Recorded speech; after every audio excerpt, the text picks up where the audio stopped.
Yo, what is up, guys? Welcome back to this channel. So today we're talking about the Book of Boba Fett episode 6. And can we even call this show the Book of Boba Fett anymore? Because it doesn't even feel like a Boba Fett show at all. Especially in this episode, the dude didn't even have any lines of dialogue, was in it for one scene. A very weird route that the show does take this detour into other characters and doesn't focus on Boba. But honestly, for episode 6, I can't complain one bit. This episode was on a different level. And we're going to talk about it. I'm going to talk about things I liked. I don't even know if there's anything I disliked, but if there is, I will talk about it. So if you guys enjoy this video, please make sure to like it. Please make sure to subscribe if you're new. Let's take a look at Book of Boba Fett episode 6. So right away, I love the beginning with Cad Bane. We see that character who was first introduced in The Mandalorian. And I think it was in season 2, episode 1, right? That was when we first saw him. He's like the sheriff, marshal of Mos... No, it's not Mos Espa. He calls it something else, right? Another city in Tatooine. And I love the Mexican standoff that has with the Pikes. It just shows that he doesn't like the Pikes either. This will obviously play into him, joining Boba and his forces later on in the last episode. But the biggest thing that come out of this scene was after he kills some of the Pikes, one of them leaves behind a chest because he wants the chest, right? We don't get to see what's inside the chest. It's covered in sand. We see the wind blow through the sand, and that's sort of it, right? And we never get an answer to know what's in that chest. At first, I thought maybe it was a lightsaber. I thought maybe it was Anakin's blue lightsaber that we see Maz Kanata possess in The Force Awakens. But then I thought about it, and I was like, why would the Pikes have that? How would they have gotten that? The box looks different from The Force Awakens one. So we don't know what's in the... At least I don't know what's in the box. I haven't even researched anything. I literally just watched the episode, and I'm coming back to talk about it. So if you guys have any theories or if you guys know what's in that box, please let me know down below in the comments. Then right after we see Mando, we see Din Djarin. Right away, that's the show telling us that this will be another Din Djarin episode. Last episode, I loved it. It was my favorite episode of the series so far. And but I did think it was weird. I was like, for a Boba Fett show, you call it Boba Fett, you have a whole episode of Din Djarin. I was like, oh, okay, that's one cool episode. Is the next episode really going to follow Din again and we're not going to have Boba? Like, that'd be so weird. And you know what? They do that again. And it just shows that, I don't know, this isn't a Boba Fett show like it was for the first 4 episodes, but there's much larger things at play here. And as we see in the next scene, we see where Mando was leaving off in the last episode, right? He's going to go find Grogu to give that gift that he made. Well, that the armorer made, right? And seeing the Vesper ship land on that planet, that beautiful looking planet, Mando seeing R2-D2, the music, the vibe, it felt like Star Wars on a different level. It felt like dream-like Star Wars. It felt like OG Star Wars, but literally turned up a couple of notches because technology has improved so much since then. You can create a more atmospheric Star Wars feel if you actually know what you're doing. And Dave Filoni and Jon Favreau know exactly what they're doing with these characters, with this story, with this vibe, with this atmosphere. And it just all comes together in this episode, proving that they're by far the best people working on Star Wars right now, and they need a movie. They need to give Dave Filoni and Jon Favreau a movie, and I think it honestly needs to be with these characters. It needs to be with Luke, it needs to be with Grogu, it needs to be with Mando, Boba Fett. Let the whole culmination, the ending of this, if the big bad is Thrawn, let it all come to conclusion in the theater. I love the shows. I love looking forward to whether it's Mandalorian, Boba Fett, The Bad Batch, Clone Wars. I love that feel, and I will eat this shit up, and please let us, give us Ahsoka, give us Kenobi. But I want the finale of all this. I want to see Luke on the big screen again. I want just a compact, beautiful Star Wars film again that I can go to see in theater. But right after this, we see that Mando now has to wait, right? And we see where Grogu is, and he's meditating with Luke, and we see what decision that the show has made. Right after the ending of Mandalorian Season 2, we got the CGI deep-faked Luke, right? And the big debate was, can we actually continue to use this deepfake? Can we have a whole show, a whole season, of seeing Luke in a deepfake? And people were like, maybe get Sebastian Stan because that actor looks like Luke. Like maybe some people would like that. I was personally on the train of liking the deepfake. I thought it would work and it would improve. They hired that guy from YouTube who did a bit of a better job than the people working on the show did. They brought him in, and it shows in this episode because this CGI Luke looks so good. It was almost unrecognizable, the CGI at times. When you first see him, I was like, dude, that looks just like him. You could have just shown me, Return of the Jedi or something, and I would be like, that's something from Return of the Jedi if it didn't look new. But it looks so good. There's maybe only 1 or 2 scenes where I was like, okay, the CGI is noticeable. It still look good, but I noticed it. That just goes to show how good it is, because at times I didn't even notice it at all. I didn't even realize that it was CGI at times. So after this, we get some amazing shots of the planet. Like I said, this planet looks beautiful. Seeing Luke talk to Grogu about Yoda was amazing. We got to see Luke help Grogu remember, Order 66. We got to see Order 66, another scene. I love Order 66. I love, like in Fallen Order when we got the Order 66 mission. It's such like a crazy, culminating, epic, grand time in Star Wars. And it's like the pinnacle of that era. So every single time I see an Order 66 scene, when it gets further elaborated on, it's just, always puts a smile on my face, even though like it is such a dark, scene to depict. And I thought we were going to get an answer here on how Grogu actually escaped Order 66, but we don't. We see him, we see Grogu seeing other Jedi die. The clones move in on him, and, he wakes up from his vision. So we still don't exactly know how Grogu escaped. Obviously, he could have force pushed the clones, or he could have, done something. But I feel like someone helped him. Either it was, who knows who it could have been, but I feel like someone got him out of there. Maybe in the Kenobi show or something. We'll see, who saves Grogu in that scene. If it does, someone does, or if it's just him and he force pushes or does something else. But after this scene, we get another surprise character. We get Ahsoka, played by Rosario Dawson. This is where I was just like, holy shit, like what am I watching? Like seeing Luke and Grogu together was amazing. Now you throw in Ahsoka. And now you got like Mando talking to Ahsoka again. It was just like, it felt like Star Wars on it. Like, I've just been missing it. I think I missed those characters. I loved the vibe of this episode. It just felt so good to have that back. Then we get that heartfelt scene where Mando wants to give Grogu the gift, where he came all this way to give Grogu the gift. Ahsoka lets him know, like, if you do this, it's just going to make it harder for Grogu, to detach his feelings from you, because that's what a Jedi has to do, right? They have to be void of all attachments, or it could lead to the dark side. And Ahsoka sort of explains that to him. Mando sort of realizes, that he wants Grogu to succeed with his own kind. He doesn't want to be in the way of what Grogu has to do. So he gives the gift to Ahsoka, and he leaves, and he goes off to Boba, right? So after this, we see Ahsoka give Luke the gift, and he lets him know that Mando is here. And, Luke sort of doesn't know what to do with Grogu. Like, what do I do with him? Do I let him go with the Mandalorian? Do I continue to train him? To see them interact is awesome. As we all know, if you guys have seen Clone Wars, Ahsoka was the former Padawan of Anakin Skywalker, Luke's father. To see these two together on screen is sort of like magical in a way. It's very cool. It's awesome. And after this scene, we get some more 6 scenes of Luke training Grogu. And that's some of the best things I love about this episode. It's just like those quiet, simple moments of seeing Luke training Grogu. Having Luke having Grogu on his back, just like how in Dagobah he carried Yoda on his back when he was first training. It's just like everything has come full circle in a way.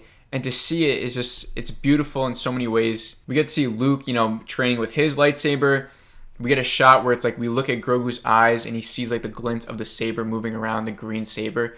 That is just like, it's insane. It's beautiful. It's amazing to watch. We even bring in that little robot shooting testing droid thing that we saw in A New Hope that Luke trains with. He still has it, if it's the same one or it could be a different one. And he trains that with Grogu. He tries to teach Grogu to jump. As we all know, that's one of like the main things that Yoda used, his technique, and why he was so good. It was because he was jumping around. So obviously that's the first thing Luke tries to train Grogu with, because he knows that it would help him with his size. And just seeing like that again, it's like those small little details. Watching someone go through the tribulations of training, of becoming a Jedi. Like he's failing, he can't jump, and then all of a sudden he learns to jump, and we actually see that success and his training pay off. And it's just cool to watch. And then after this, we see Ahsoka say goodbye to Luke. It's a nice little thing. Luke is like, "Am I going to see you again?" And Ahsoka says something like, "I'm sure you will," or something. Which they're going to see each other very soon, I'm sure. I'm excited to see, like, this is probably where Ahsoka goes off to do her thing with Thrawn and finding Ezra. To think that there could be a time where we literally have on screen Luke, Ahsoka, Ezra, and maybe even Cal Kestis. If we ever get his fighting scene with all of them with their lightsabers and they're going up against either a dark Jedi like Darth Maul's apprentice, that's Emilia Clarke plays her in Solo, and she trains by Darth Maul, and maybe even Cad Bane now. Like, if we just see some sort of scene like that, even just them fighting together against Thrawn, it would be so amazing. I think it will come one day, and it's just exciting to even think about that. But after that scene, we see Mando's Vesper pull into Boba's palace, right? He arrives in Tatooine. Again, this just felt like Star Wars. You literally just had a scene where Luke Skywalker said goodbye to Ahsoka Tano, after he was, in the middle of training Grogu. Right after that, we see Din Djarin pull into Boba's palace on Tatooine. Just saying that out loud is like mind-boggling. Like, who would ever thought like we'd ever get to this place? It's insane. It's Star Wars. It's amazing. It's what it should be. I'm not going to all of a sudden just start shitting on the sequels right now. Like, that's not what this video is. I'm just saying that like those two scenes were like just, it felt like Star Wars in a way that I never really got from the sequels. You know what I mean? Like, just the vibe and the atmosphere of this episode was more Star Wars than anything that I've seen, since Mando, or like Book of Boba Fett had Star Wars like moments, don't get me wrong. Just there's so much Star Wars into this episode. And this is the scene where we see Fennec explaining to everyone, what's going on with the Pikes, what's happening, there could be a war coming. This is where Boba literally like just like looks at Mando. Din has more lines in that scene than Boba does, and this is like his only scene in the whole episode. And then it made me laugh when after this scene, Din goes to talk to the Marshal, Cad Bane, and it just made me laugh. I'm like, dude, Boba didn't say anything. Like, we have Din doing Boba's dirty work by, Din's like taking over the whole show right now. He's doing Boba's job of getting an army. Din's like, I can help. He's going to get Cad Bane's town people now, and all this stuff. I'm like, dude, Din's just taking over this show. He literally is. Like, he is taking over the show in so many ways. Boba didn't speak one word in this whole episode, and it's called The Book of Boba Fett. It's just mind-boggling to me, but I can't really complain because it's good. It's so good. And this is a better storyline than those first 4 episodes of Boba. I feel like that's obvious in a lot of ways. If you guys like those first 4 episodes, I did too. Like, I like them. They weren't anything to like gush over or be like, oh my god, about. And I didn't love the Pike story. But if you love that, like, by all means, like, please love that. I just think like seeing this is on a whole different level, and I'm sure you feel the same way. That like seeing Luke and Grogu, Ahsoka, Din and everything. I don't know. It's just so much different and so much better than seeing Boba, become more of a respectable leader. It's cool. I think it's awesome for his storyline, but I want to just get into like the meat and the bones of like this Star Wars era, and I feel like that meat of the story is with Luke and Grogu and Din and Ahsoka, obviously. But I'm going off on too many tangents. So right after this, Mando leaves, right? Cad Bane is like, I'll see what I can do. Right after this, oh my god, it's so insane. I forgot that this dude even shows up. We have Cad Bane show up in this show. I heard rumors he was going to show up. I didn't really know, like, I was like, that'd be insane. It's kind of like, I still even really can't even believe it. Cad Bane is such a cool villain in Star Wars. He was first introduced in the Clone Wars. The dude has literally gotten toe-to-toe with Jedi. He pretty much beat Obi-Wan Kenobi in combat. He is so badass. He is so sick. And he looked amazing in this show. When I first saw him, and I saw like the blue silhouette of him, I was like, can they really pull this off? Like, I saw what they were doing. I'm like, this ain't CGI. Like, they're going full on, prosthetics or makeup or whatever. I was like, can they really make Cad Bane look like what he looked like in the Clone Wars? And at first he had the hat down. He was speaking, and I was like, okay, he sounds like him. He sounds great. And all of a sudden you see the eyes, and I was like, that's Cad Bane. It's perfect. Perfectly placed. The lighting for the eyes were perfect. Everything about it was perfect. And I was like, holy shit, this is amazing. I can't believe that they actually pulled this off. And after like he shoots Cad Bane, who I think is still alive. I think he got shot maybe in the shoulder. It was one shot. The show made it a point of shooting him once and then the deputy a bunch of times. They did that to show that like, okay, like he got shot once. Maybe he's not dead, right?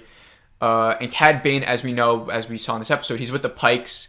Another theory that was going around was that he was with the Pikes. That's confirmed now. And these dudes are in trouble. I don't think they know like how good Cad Bane is. He could easily beat Boba. I'll tell you that right now. I think he could pretty much easily handle Mando. I'm pretty sure he could probably beat Mando in combat. So it's going to be interesting to see like what they do with that character, like how OP they actually make him. Like, does he come in and just kill like all those riders of Boba's, like the Power Ranger Motorcycle guys? I feel like he could easily just like shoot them all, just to, like show him how powerful he is. He may kill Black Chrysanthemum like right away. I don't know, but. Right after this, we see the Pikes go into that restaurant, right? That brothel sort of place, right? That Boba has gone into, and they blow it up. And so now this was big. So now this pretty much means war. That's Boba's territory. The Pikes just came in and bombed the place, which is what he's supposed to be protecting. It's war now. This is war. It's coming. I think we only have one more episode, right? It's only 7 episodes. Last episode is going to be an all-out war, and it's going to be sick. it's gonna be war. These guys, Dave Filoni and Jon Favreau, they're just playing with toys. This is like sandbox. This is something I used to do when when you're 14 years old. You get all your cool toys, and you get all the bad guys, you get all the good guys, and you play them against each other. And that's what they're doing. And to see that culminate in this final episode, it's gonna be so much fun. It's gonna be so sick. I can't wait to see how it all goes. So my rating, oh my god, wait. Before my rating, we have to talk about that crazy ending. We see Luke and Grogu in the Jedi Temple that is still being built, which is the same one that we see in The Last Jedi, right? Of where Kylo will eventually burn it down and kill all the students. Luke gives him a choice. He gives him Mando's armor, and then he also shows him Yoda's lightsaber, which is it's just crazy.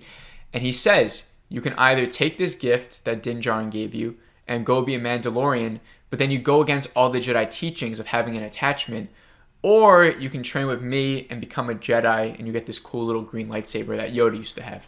So Grogu has to make the choice, and the episode ends with him, just looking at the screen, and it cuts, right? And we get the sick Boba theme by Ludwig Garrison, which is amazing as well. So my rating for this episode is a 4.7 out of 5.